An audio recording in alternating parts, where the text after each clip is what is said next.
Hi, this is Curt and welcome to another edition of Fire Law. This will be a little unusual in that we're going to record this both on video for Fire Law Vlog and audio for Fire Law Blog, Fire Law Podcast. So, but with me, I've got who's becoming a very good friend, and she's an awesome source of information for the fire service, but Kevin Fairlie.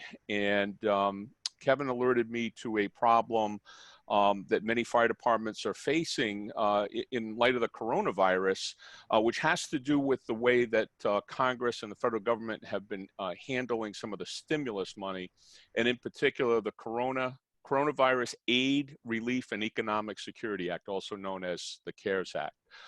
And that if you do ambulance billing, EMS billing, you may have found that you got an unexpected Corona present in your bank accounts, and the question becomes, what do you do with it? So, but first, Kevin, thank you. First of all, thank you for bringing it to my attention, and thank you for coming on. Absolutely, it's a pleasure to be on. Well, this is just second or third time we've had you on. I think this is the third time now. Third time, yeah. Of course, first time with video. Mm-hmm. You know, after I've gone 2 months without a haircut. And... Yeah, me too. Me too. Look at I'm starting to look like I did in high school with the long hair. I played in a rock band, and so. But that's I think I'm still another month away from that. So, but let's explain to the folks. And again, this is something that's going to be of major concern to fire departments that bill for EMS. It's not, but there's a lot of fire departments that do bill. Right. Yeah, and so a couple weeks ago, any fire service that's billing Medicare would have had a chunk of money just show up in the bank account. And it came from the CARES Act, and there's a provider relief, a chunk of money, 100 billion in total, 50 billion of which is going out. The first 30 billion is what went out a couple weeks ago. And instead of having providers go in and apply for this and taking the time to do that, I think the government wanted to get the funds out quickly. And so if they already had a bank account, you're billing Medicare using a formula based on your Medicare payments that you had received in the past year. Money just showed up in your bank account. So you didn't have to do anything. It just automatically showed up. That's right. Okay. So now the question becomes, are there strings attached to that money? There are strings attached. Yeah. So I've never seen this before, but they give you a chunk of money and then they say, okay, but you've got to use it a certain way. And there's terms and conditions. There's actually a contract, about a 10-page contract that you've got to go in and sign. And the money has to be used for coronavirus related expenses. That's kind of a broad term right now, but yeah, they gave you money. And then within 30 days of receiving that money, you've got to go into the HHS website and complete a form, agree to the terms and the conditions related to this. And so there's actually quite a few hoops that have to be jumped through. So if you don't do that within the 30 days, does the money just disappear out of your account? It doesn't. And so, okay. Again, with the government, they sent this money out, and everything kind of keeps changing. So really? I hadn't noticed that. The initial terms and conditions that you may have signed a couple weeks ago, they've added some things to it. The head of HHS came out and said, well, we're going to have a real strong anti-fraud component to this, and we're going to give the Office of Inspector General the authority to audit folks, and there can be criminal. So all sorts of things. But so what they have now said is, if you do nothing within these 30 days, it's just presumed that you agree to the terms and conditions. So really the only way to get out of it, and I don't recommend getting out of it, is to return the money within 30 days. Okay, and is there a way, I'm not familiar with the ins and outs of the billing system, but is there a way to just reverse that? Or is that something they're going to have to go through City Hall and cut the federal government a check?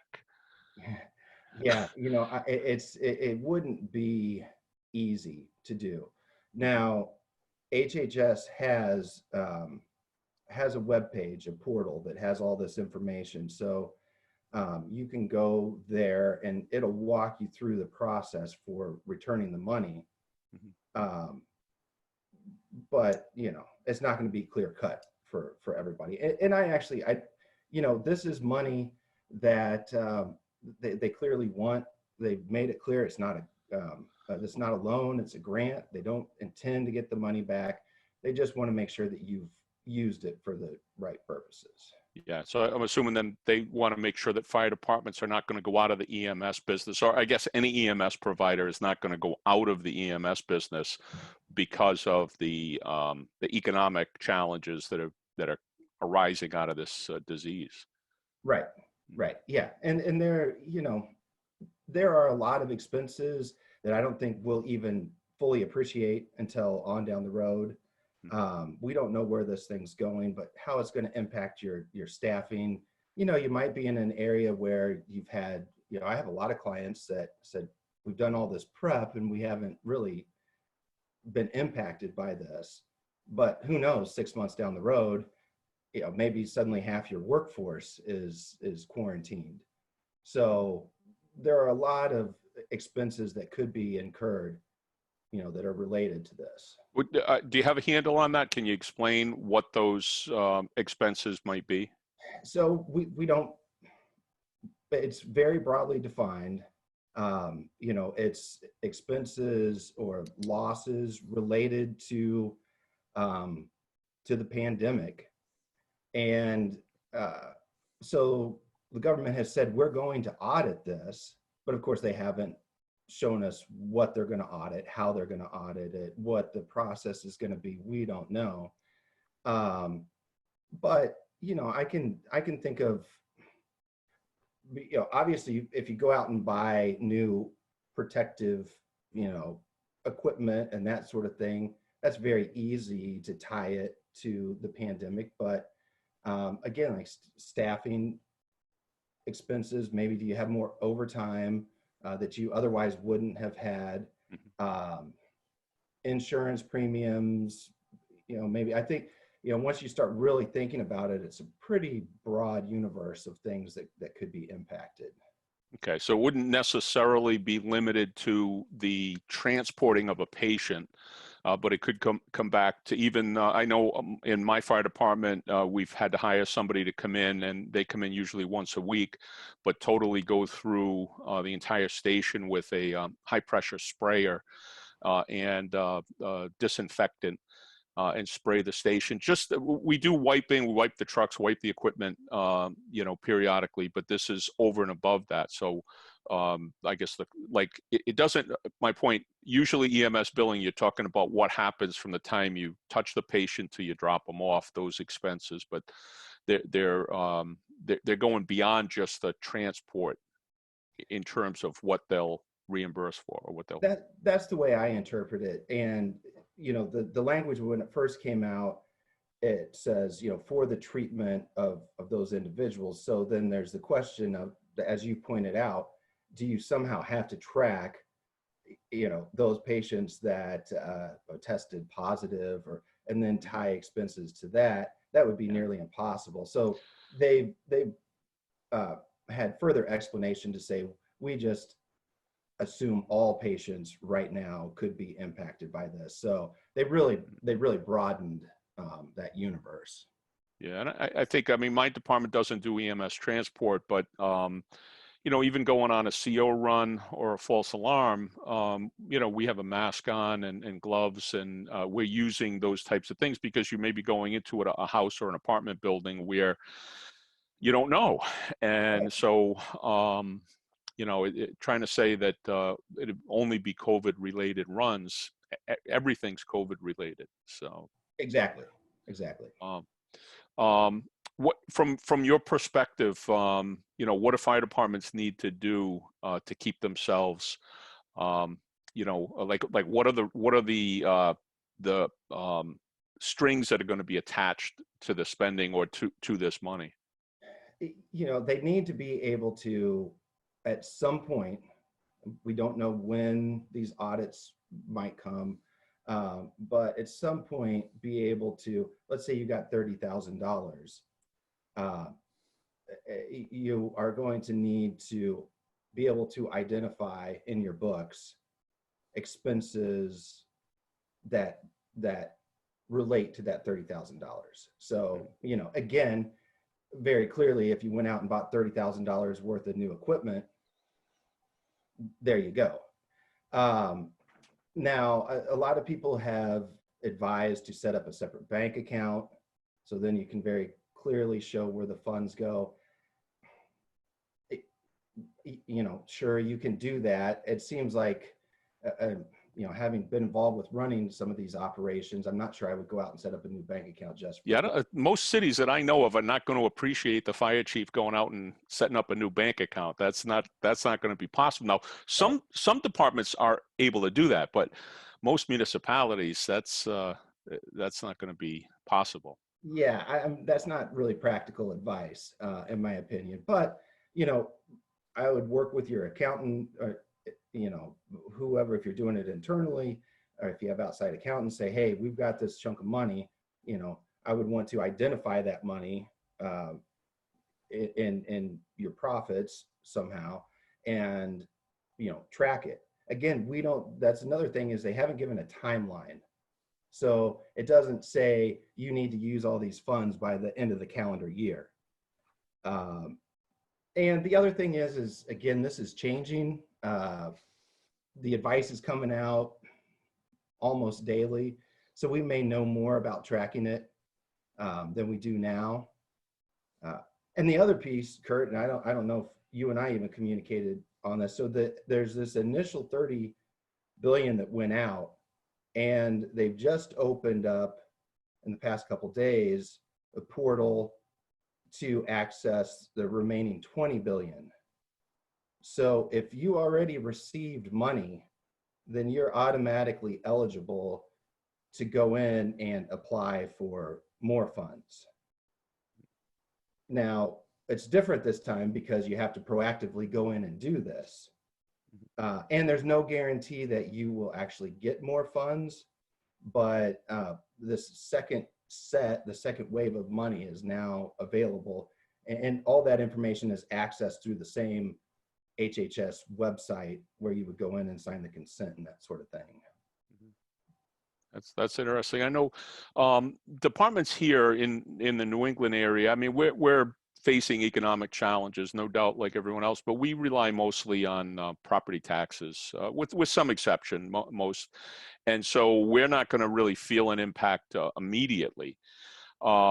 But there's other fire departments that are impacted by hotel taxes, sales taxes, local sales taxes, and also local income taxes that are already feeling the punch. And Right. so I would think that next wave of grants would likely be need-based. So you'd be competing against one community that's like my own, that's based on property taxes, that isn't facing an immediate need. Compare that to someone like Las Vegas, a department like Las Vegas, that's living on hotel taxes and room taxes and meal and all of those, the sales tax loss, the income tax loss, that they're desperate. Is there going to be, I guess, long way of asking a simple question, do you know if it's going to be need-based? So it's not, actually, surprisingly. Wow. Yeah. And at least that's what they're saying. Mm-hmm. So unlike the the payroll protection with the small business loans where that money ran out, people applied and the money ran out, the way this is set up is if you received the initial wave of money, then you are automatically eligible to apply for this second round. And there's formulas for how much you can get. I don't think we even want to dive into that right now because No need to know. it's pretty complicated. But they have a frequently asked questions that's about 10 pages worth, and HHS states that this is not a first come first serve basis.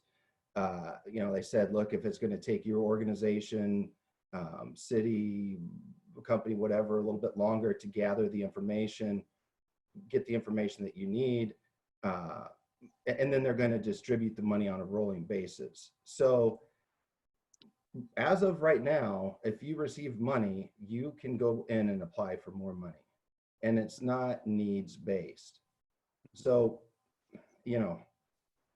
I'm inclined to tell people, look, go and it's there, go and get the money, because I don't think any of us know how you're really going to be impacted 6 months, a year down the road.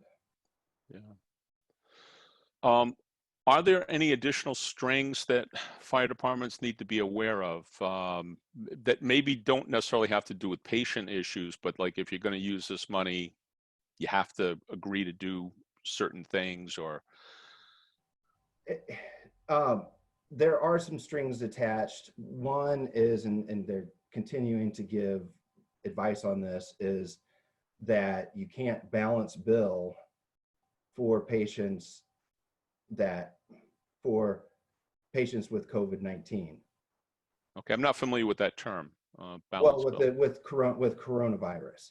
So if you transport, and this is for everyone, this applies to the entire healthcare industry, but if you transport a patient that ultimately has coronavirus, and their insurance only pays X amount, or they don't have insurance, then you can't go and bill that patient directly for any excess money. And that's I get you. Bill them for the balance. I got okay. Right, So I'm thinking balance. I'm saying, well, one person's 500, another person's 300, so we're going to bill them 400. I thought you meant that kind of a balance, not the balance that's outstanding. I got you. Right. And so that's how we could probably have a whole discussion on that. How do you go about that? Mm-hmm. I wouldn't be too terribly concerned. Most of these fire departments are going to be using a third-party billing company, mm-hmm. and I would have a discussion with them on how you're going to track this. There are some diagnosis codes that you can apply, and then it can be tracked that way. But that is one of the stipulations, is you can't go and then bill those patients, for an extra $1,000 that their insurance didn't cover. Interesting. Yeah, I'm not, and again, I've never really done a lot with, the third-party billing, but I do know enough about it to know that they get usually a percentage of what they bring in. Are they going to be claiming that they brought this in, or is, does the money go into an account that the third party manages, or does it go into an account the fire department manages? That's a good question. It goes into whatever bank account. When you enroll with Medicare, you have a certain bank account that you set up and establish, and so the money will go into kind of like with the payroll or with the money that they sent out. The $1,200 they sent to everybody. Well, if you had a bank account on file with the IRS, that's where the money goes to. Same way here, whatever account you had on file is with Medicare is where it goes. That could be with the billing company, mm-hmm. that has an account, and then they distribute from there. More likely it's your own account. Right. But yeah, there's definitely going to be some things to work out here, mm-hmm. with these funds, and to do it correctly. Yeah, I think if a fire department doesn't have the account directly, that the money goes to the billing company, they need to be aware, number one, that this money is has shown up in the account. Now, maybe they check it, maybe they don't, because maybe they're relying on the billing company. And then I would think that if the billing company takes a certain percentage, they should not be taking a percentage of this. I don't know. That's, I guess, maybe from the fire department's perspective. Yeah, no, I agree 100%. I mean, this isn't anything that they did. They're not, um, they don't have to work any claims. They don't have to do anything. I mean, this is money that just showed up. So yeah, absolutely. If you got a billing company that's trying to hold on to that or some sort of percentage, we want our percentage of that. I'd have a discussion with the billing company and maybe your lawyer. But yeah, you know, if there's a fire department out there that bills Medicare but hasn't heard anything about this money or seen it, is aware of it, it's probably there in a bank account somewhere. So I would ask some questions. Yeah, good advice. So what we'll do, if you can send me those links that you mentioned, we'll include the links in the you know, sort of the byline to this podcast or vlog. And you know, certainly Kevin is a tremendous resource. We'll include his information there. So if fire departments need some guidance, need some help in working through a specific type of a problem, Kevin's there. So, Kevin, anything else you wanna add? No, I think those links will be important. The website that HHS has put together for a government website, I think, is actually pretty helpful.